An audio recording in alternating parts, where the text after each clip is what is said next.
Right, okay. Well, this was our original working aim when we started way back before Christmas last year, was to improve the progress and key mathematical skills of 16 to 19-year-olds with learners of an entry level of below grade 3. So at Southwark College, where I work, that is GCSE learners. We have all our learners on the GCSE programme. And for the other colleges in our action research group, it meant they're functional skills learners. So why did we choose these group of learners? Well, we're kind of very used to the term the forgotten third to talk about students who leave Key Stage 4 without having a level 2 maths qualification. But colleges in London, the picture can look very different. This was Southwark College in 2021. This is our learners who don't have a grade 3, but broken down, 48% of our learners had a grade U or no grade at all. And the percentage of learners that we have with a grade 3, you can see, is the minority of our students. So I just move. So why do we want to focus on these group of students? Well, these quotes here, I think, speak for themselves. To put it mildly, the outcomes for these learners are not particularly good. 3 out of 4 students nationally, this is not at Southwark College, this is nationally, failed to make any progress over the following 2 years, and 40% of them go backwards. So this is a slightly bleak backdrop, but this is why we felt our action research would be important to focus on these groups. We also decided that given these outcomes, it was going to be quite hard for us to monitor changes in assessment and improvement and exam results, which is why we decided to also focus on key mathematical skills as well as exam progress. We were really sort of motivated by the moral obligation we have to make sure that our learners leave us more numerate and more equipped to deal with the maths they encounter every day. So we started our literature review to see what research was already out there, which told us that what we already knew to a certain extent, that certain topics, predominantly the number ones, are prerequisites for most of the GCSE curriculum. But interestingly, there was no evidence of any magic bullet topics or any threshold concepts. There was nothing to say that if, for example, you teach the 4 operations, that is going to unlock success for these particular group of learners. What does come up often in the research is number sense, and that being crucial to understanding. The term number sense is defined in different ways, but there does appear to be agreement that number sense requires the ability to unitize and see relationships rather than just see number as a quantity. We also know that with this group of learners, motivation and engagement can be a real issue. The evidence there suggests that students in FE working at this level find maths that they see as relevant to their lives more engaging and motivating. And what's important to mention here is relevant to their lives at the moment, not necessarily kind of word problems that might be a bit abstract for them, or the need to have maths in the future, the way that they can see maths as relating to themselves right here and now. Coming back to that original aim where we were talking about real life mathematics, we decided that, or we could see that most real life maths situations also require the ability to see mathematical relationships and to unitize. So we decided to focus on this idea of number sense. So with this research in mind, we chose to focus on percentages, not only as for its obvious real life application, but because its very essence is about the relationship between numbers. So our question changed, Rebecca, if you can, thank you very much, to deepening understanding of percentages with students below GCSE grade 3 using concrete pictorial an abstract approach and real life examples. So to do that, we had some training sessions with Emma Bell and Martin Newton from MEI, and decided that the area of mastery we could focus on was the concrete to pictorial to abstract, which helped us generate that title. So we then thought we need to know who our students are predominantly in our classes. So we surveyed 95 students across 3 colleges. So that was Southwark College, Newham College, and City of Westminster College. And typically we had learners who were 16 to 18 enrolled on a level 1 or level 2 study programme. Approximately 60% of those identified that they had been educated within the UK predominantly. 30% identified that they'd been educated outside of the UK, and 10% educated through a mixed mode of delivery across countries. And then 30% of those 95 learners, their highest grade at GCSE was a grade 2, and 15% of those learners, their highest grade was a functional skills entry level 3 qualification. 63% of those learners considered English to be their dominant language. And then finally, 13% had an EHCP plan, and 57% recorded receiving support at school at some point. So what we did is we considered the various objectives from the functional skills and GCSE specifications, and we asked Emma to provide some training on how we could use manipulatives to develop some understanding at the concrete stage of the CPA process. We developed individual lessons to support learners based on the objectives that are listed on the screen at the moment.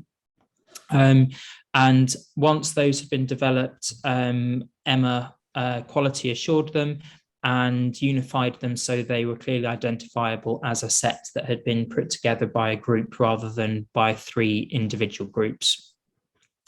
This enabled them to be delivered sequentially and was a key part of the success of the project we'll return to later. Rebecca is now going to give us a quick flavour of some of those lessons. Okay, so in the very beginning, this is an example slide from our first lesson. We got the students used to working with manipulatives. Some of our teachers were very used to working with manipulatives, some less so, but we all felt that with COVID, that was something that had been a little bit lost from our lessons and also from our students' perspective as well. So we really got them used to using with manipulatives. So we offered at the beginning bead strings and Dean's blocks. And in this slide here, we're getting them to think about using either the bead string or 100 grid to represent fractions, decimals, and percentages. And in this first lesson, we were focusing very clearly on equivalence. So we were thinking about the different ways of representing there.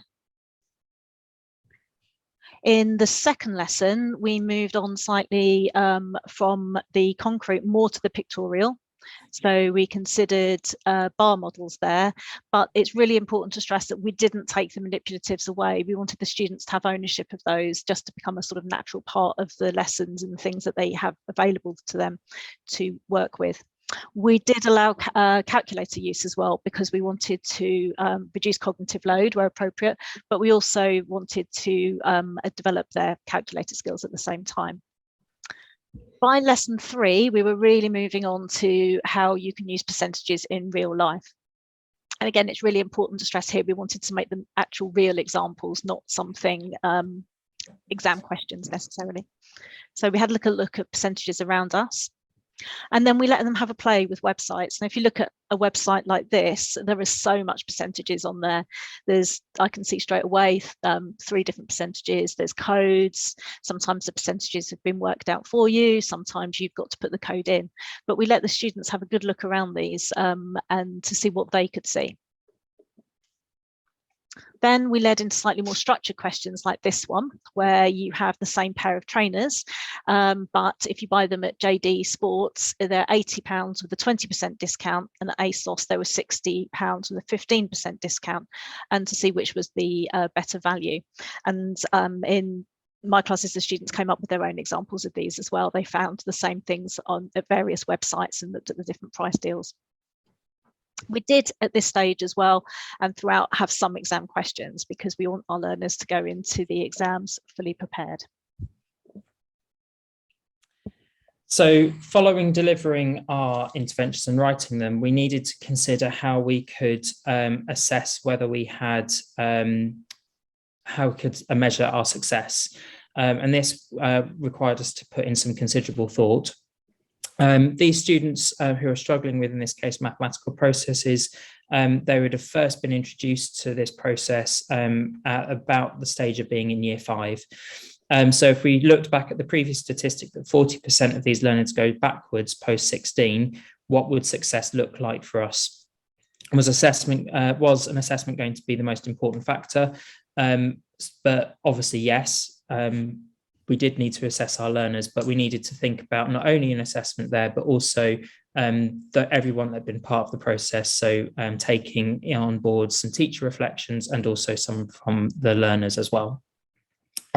So we devised an assessment that could be used at the beginning and at the end of our interventions. They used the same questions.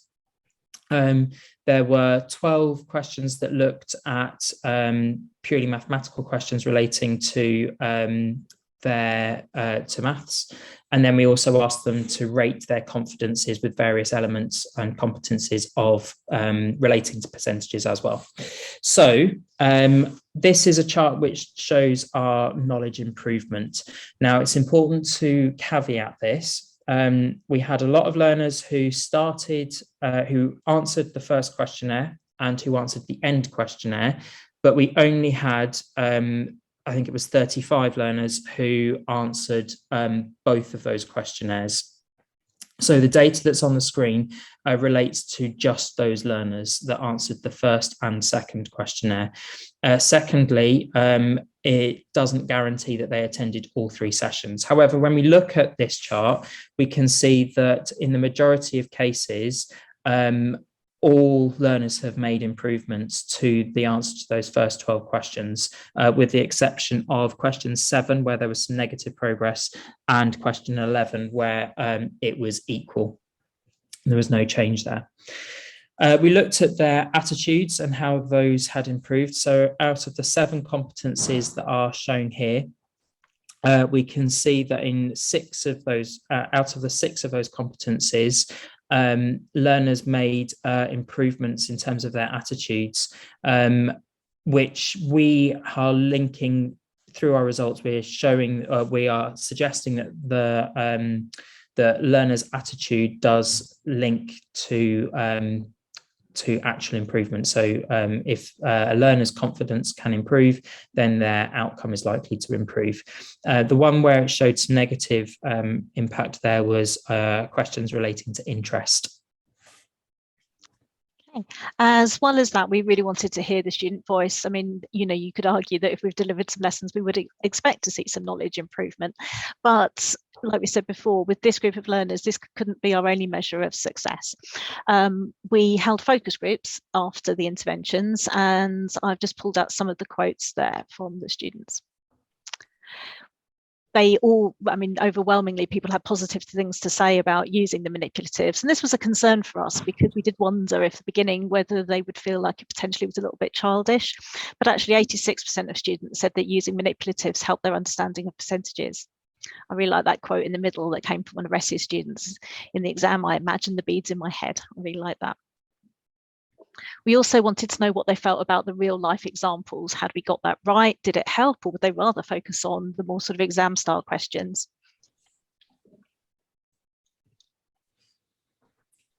Again, I've pulled out some quotes there that they 85% of students said that using real life maths helped their understanding, that if they saw it in a context that actually meant something to them, then they could see how they could expand that out into something that's potentially a little bit more abstract for them. So what did the teachers say? Well, you know, the evidence already suggests that using manipulatives and the CPA approach is effective, but we wanted to know if it was going to work with our students. We all had slightly different backgrounds. We've come from different teaching experiences. Some are more used to working with manipulatives than others. But having said that, like I mentioned earlier, in the COVID times, you know, this sort of thing has got a little bit lost, or we felt it had. So here's some feedback from the teacher reflections. I thought that first one was quite interesting, that we know manipulatives are a real sort of part of what happens in schools now, but that wasn't the experience of a lot of our students.